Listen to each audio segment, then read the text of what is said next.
कभी सोचा है कि पावर का यानी सत्ता का एक सीक्रेट मैनुअल हो सकता है? एक ऐसी किताब जो किसी स्कूल या यूनिवर्सिटी में तो नहीं पढ़ाई जाती, लेकिन इतिहास के हर पावरफुल इंसान ने इसे पढ़ा है, समझा है और हाँ, इस्तेमाल भी किया है। ये किताब है उन अदृश्य नियमों की, उन साइकोलॉजिकल दांवपेच की और इंसान की कमजोरियों को हथियार बनाने की कला की। तो चलिए आज हम उसी सीक्रेट मैनुअल के कुछ सबसे जरूरी पन्ने पलटने जा रहे हैं।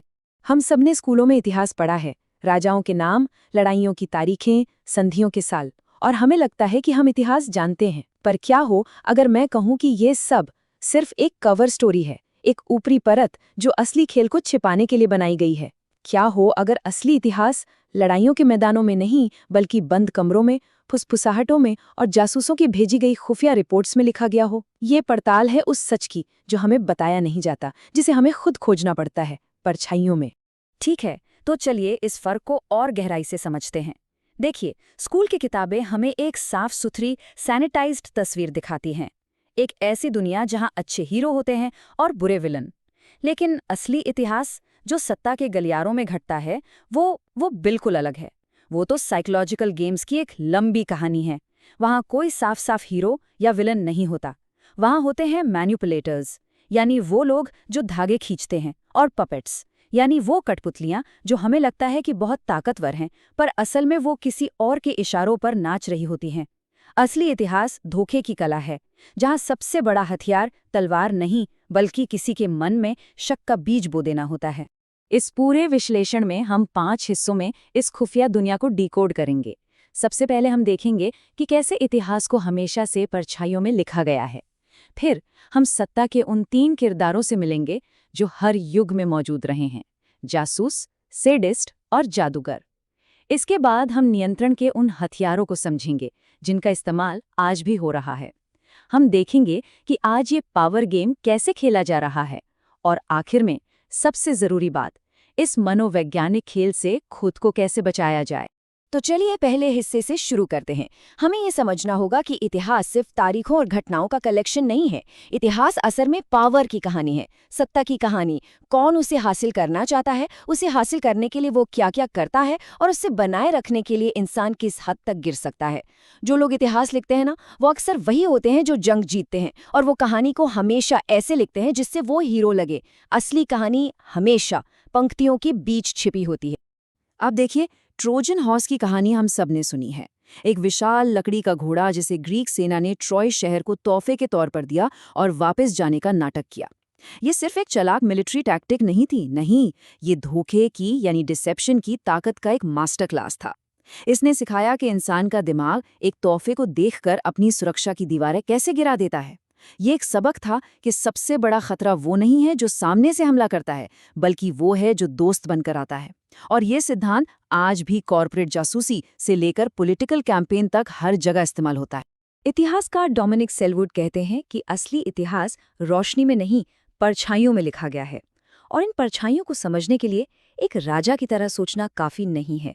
एक राजा सिर्फ आदेश देता है और नतीजे देखता है, लेकिन एक जासूस लोगों के असली इरादों को पढ़ता है। वो ये नहीं सुनता कि लोग क्या कह रहे हैं, वो ये देखता है कि वो क्या छिपा रहे हैं। एक जासूस की तरह सोचने का मतलब है हर चीज पर सवाल उठाना, सतह के नीचे दिखना और ये समझना कि सत्ता का खेल हमेशा चेहरों के पीछे खेला जाता है। तो चलिए अब उन किरदारों से मिलते हैं जो इतिहास में हमेशा से सत्ता का खेल खेलते आए हैं। ये कोई ऐतिहासिक हस्तियां नहीं है, बल्कि ये 3 तरह के किरदार हैं। 3 आर्केटाइप जो हर युग में, हर संस्कृति में अलग अलग नकाब पहनकर सत्ता के केंद्र में रहे हैं। ये है जासूस, सैडिस्ट और जादूगर। सबसे पहले बात करते हैं जासूस की। जब हम जासूस शब्द सुनते हैं ना, तो हमारे दिमाग में फैंसी गैजेट्स और एक्शन सीन्स आते हैं। पर असली जासूस एक अदृश्य साइकोलॉजिस्ट होता है। उसका सबसे बड़ा हथियार बंदूक नहीं, बल्कि इंसान के व्यवहार को पढ़ने की क्षमता है। वो ये समझता है कि इंसान झूठ बोल सकता है, पर उसका शरीर नहीं। वो बॉडी लैंग्वेज के छोटे छोटे इशारों को, आवाज के उतार चढ़ाव को और आंखों की हरकतों को डिकोड करता है। वो एक खामोश ऑब्जर्वर है जो जानकारी इकट्ठा करता है, और जानकारी ही असली ताकत है। इसे एक असली उदाहरण से समझते हैं। सोचिए, एक बड़ी बिजनेस डील हो रही है। एक सीईओ पूरे आत्मविश्वास से कहता है, ये हमारा बेस्ट एंड फाइनल ऑफर है। पर जैसे ही वो ये कहता है, उसका हाथ अनजाने में उसकी गर्दन पर चला जाता है। एक आम इंसान इसे नोटिस भी नहीं करेगा, पर एक ट्रेन जासूस या एक ऑब्जर्वर जानता है कि गर्दन को छूना अक्सर तनाव, अनिश्चितता या झूठ का संकेत होता है। उसे तुरंत पता चल जाता है कि सामने वाला ब्लफ कर रहा है और अभी नेगोशिएशन की गुंजाइश बाकी है। ये छोटी सी जानकारी उस डील में लाखों करोड़ों का फर्क ला सकती है। यही है ऑब्जर्वेशन की असली ताकत। अब आते हैं दूसरे और सबसे असहज करने वाले चेहरे पर, सैडिस्ट। ये शब्द सुनकर हमें शायद कोई मानसिक रूप से बीमार इंसान याद आता है जो दूसरों को दर्द देकर खुश होता है। पर सत्ता के खेल में सैडिस्ट एक बहुत ही कैलकुलेटेड किरदार है। वो क्रूरता का इस्तेमाल मजे के लिए नहीं करता, बल्कि डर पैदा करने के लिए एक हथियार की तरह करता है। मैकियावेली ने सदियों पहले लिखा था, प्यार किए जाने से बेहतर है कि लोग आपसे डरें, क्योंकि प्यार अस्थिर होता है, आज है कल नहीं। पर डर कंट्रोल करने का एक गारंटीड और टिकाऊ तरीका है। चंगेज खान इसका सबसे बड़ा उदाहरण है। जब उसकी सेना किसी शहर पर हमला करती थी तो वो अक्सर वहां के लोगों का बेरहमी से कत्लेआम करती थी। ये सिर्फ खून खराबा नहीं था, ये एक साइकोलॉजिकल मैसेज था जो बाकी शहरों तक आग की तरफ फैलता था। संदेश साफ था, या तो सरेंडर करो या मिट जाओ। नतीजों, कई शहर बिना लड़े ही घुटने टेक देते थे। चंगेज खान की क्रूरता की कहानियां उसकी तलवार से ज्यादा तेजी से शहरों को जीत रही थी। डर ने लोगों की लड़ने की इच्छा को ही खत्म कर दिया था। ये क्रूरता का रणनीतिक इस्तेमाल। और तीसरा चेहरा है जादूगर का।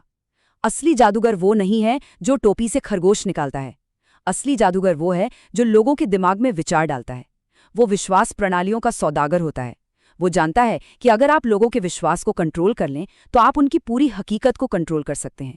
वो आपको एक कहानी बेचता है, एक ऐसी कहानी जो दुनिया को बहुत सरल बना देती है, जो आपको बताती है कि असली हीरो कौन है, असली दुश्मन कौन है और आपकी सारी समस्याओं का समाधान क्या है। इसका सबसे क्लासिक उदाहरण है रासपुतिन। वो रूस के जार के दरबार में एक रहस्यमयी साधु था। उसके पास कोई असली जादुई शक्ति नहीं थी, पर उसने रूस की रानी को ये यकीन दिला दिया कि सिर्फ वही उसके बीमार बेटे, जो कि रूस का वारिस था, उसे बचा सकता है। ये एक विश्वास सिर्फ एक व्यक्ति के मन में डाला गया ये एक विचार इतना ताकतवर था कि इसने रासपुतिन को साम्राज्य का सबसे शक्तिशाली व्यक्ति बना दिया। जार और रानी उससे सलाह लिए बिना कोई फैसला नहीं लेते थे। वो अपने विश्वास के जादू से एक पूरे साम्राज्य को कंट्रोल कर रहा था। तो हमने किरदारों को समझ लिया, जासूस, सैडिस्ट और जादूगर। अब चलिए उनके हथियारों पर नजर डालते हैं। ये वो मनोवैज्ञानिक औजार हैं जिनसे हकीकत को गढ़ा जाता है, विचारों को बदला जाता है और लोगों की भीड़ को नियंत्रित किया जाता है।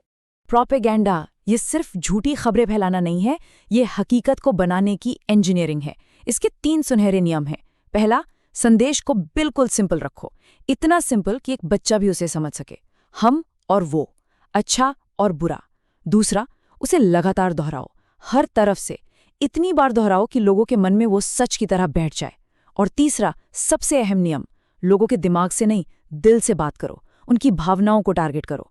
उन्हें गुस्सा दिलाओ, उन्हें डराओ या उन्हें किसी बात पर गर्व महसूस कराओ। जब भावनाएं हावी होती हैं तो तर्क और लॉजिक काम करना बंद कर देते हैं। और ये मत सोचिए कि प्रोपेगेंडा सिर्फ पुराने जमाने की बात है। आज इसका स्वरूप बदल गया है, पर सिद्धांत वही हैं। आज का प्रोपेगेंडा 24 घंटे चलने वाले न्यूज़ चैनलों और सोशल मीडिया एल्गोरिदम के जरिए हम तक पहुंच रहा है। ये एल्गोरिदम हमें वही दिखाते हैं जो हम पहले से मानते हैं। ये हमें एक इको चेंबर में कैद कर देते हैं, एक ऐसी दुनिया जहां हमें सिर्फ हमारी जैसी ही आवाजें सुनाई देती हैं, जो हमारी राय को और पक्का करती जाती हैं। हम अनजाने में प्रोपेगेंडा के सिपाही बन जाते हैं और उसे खुद आगे फैलाते हैं। नियंत्रण का दूसरा सबसे बड़ा हथियार है डर। डर सिर्फ एक भावना नहीं है, ये एक करेंसी है, एक पूरी अर्थव्यवस्था।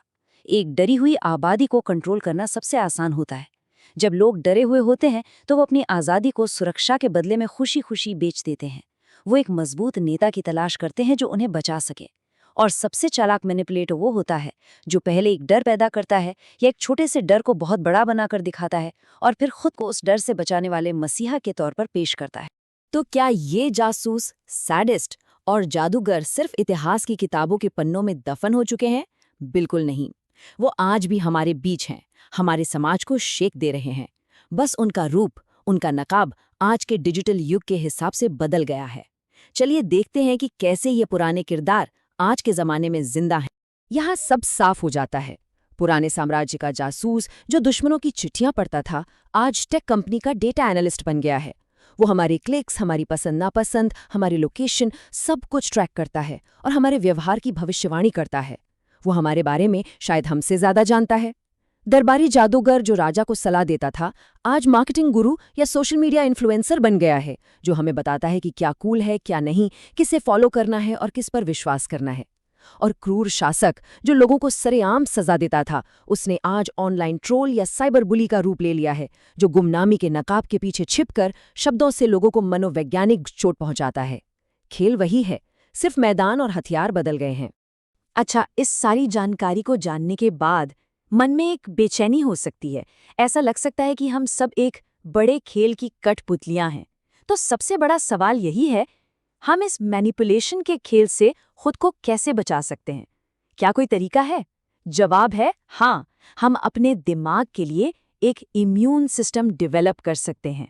ये आसान नहीं है, पर यह मुमकिन है। तो आपका मेंटल डिफेंस सिस्टम इन 4 स्तंभों पर खड़ा है। पहला, अपनी भावनाओं के मालिक बने। जब भी कोई खबर या कोई पोस्ट देखकर तेज गुस्सा या डर महसूस हो, तो तुरंत रिएक्ट करने की बजाय रुकें। एक लंबी सांस लें और पूछें, मुझे ऐसा क्यों महसूस कराया जा रहा है? दूसरा, अपनी जानकारी के स्रोत बढ़ाएं। सिर्फ वही चैनल या वेबसाइट न देखें जो आपकी बात से सहमत हो। जानबूझकर उन विचारों को भी पढ़ें और सुनें जिनसे आप सहमत नहीं हैं। ये आपकी इको चेम्बर की दीवारों को तोड़ेगा। तीसरा, असली असुविधाजनक इतिहास पढ़ें। इतिहास मैनिपुलेशन के तरीकों की एक विशाल केस स्टडी है। जब आप पैटर्न पहचानने लगते हैं तो आप उन्हें आज की दुनिया में भी देख सकते हैं। और चौथा और सबसे मुश्किल, बौद्धिक नम्रता अपनाएं। ये स्वीकार करने की हिम्मत रखें कि शायद मैं गलत हो सकता हूँ। जो इंसान ये मान लेता है कि उसे सब पता है, वो मैनिपुलेशन का सबसे आसान शिकार होता है। इतिहास हमें एक बहुत ही परेशान करने वाला सबक सिखाता है। नाज़ी जर्मनी में लाखों अच्छे पढ़े लिखे सभ्य लोग थे जो अपने पड़ोसियों को कॉन्सेंट्रेशन कैंप्स में ले जाते हुए देखते रहे और चुप रहे। वो बुरे लोग नहीं थे, वो सिर्फ डर की वजह से चुप नहीं थे, बल्कि ग्रुप के साथ चलने के दबाव, जिसे कन्फॉर्मिटी कहते हैं, उसकी वजह से चुप थे। जब आपके आसपास हर कोई एक ही बात कह रहा हो, तो अकेले खड़े होकर ये कहने के लिए कि नहीं, ये गलत है, बहुत हिम्मत चाहिए होती है। ये हमें सिखाता है कि सिर्फ एक अच्छा इंसान होना काफ़ी नहीं है, साहसी होना भी उतना ही ज़रूरी है। और आखिर में, ये सारा विश्लेषण हमें एक बहुत ही शक्तिशाली विचार पर लाकर छोड़ता है। अगर इतिहास और हकीकत सिर्फ कहानियां हैं जिन्हें ताकतवर लोग अपनी सुविधा के लिए लिखते और सुनाते हैं, तो इसका मतलब ये भी है कि हम अपनी जिंदगी के इतिहासकार खुद बन सकते हैं। हम अपनी कहानी खुद लिख सकते हैं। सबसे बड़ी सत्ता किसी राजा, किसी जासूस या किसी जादूगर के पास नहीं होती। सबसे बड़ी सत्ता उस इंसान के पास होती है जो अपनी कहानी, अपने विचारों और अपने विश्वास का मालिक होता है। तो सवाल ये नहीं है कि दुनिया को कौन कंट्रोल कर रहा है। असली सवाल ये है, आपकी कहानी का मालिक कौन है?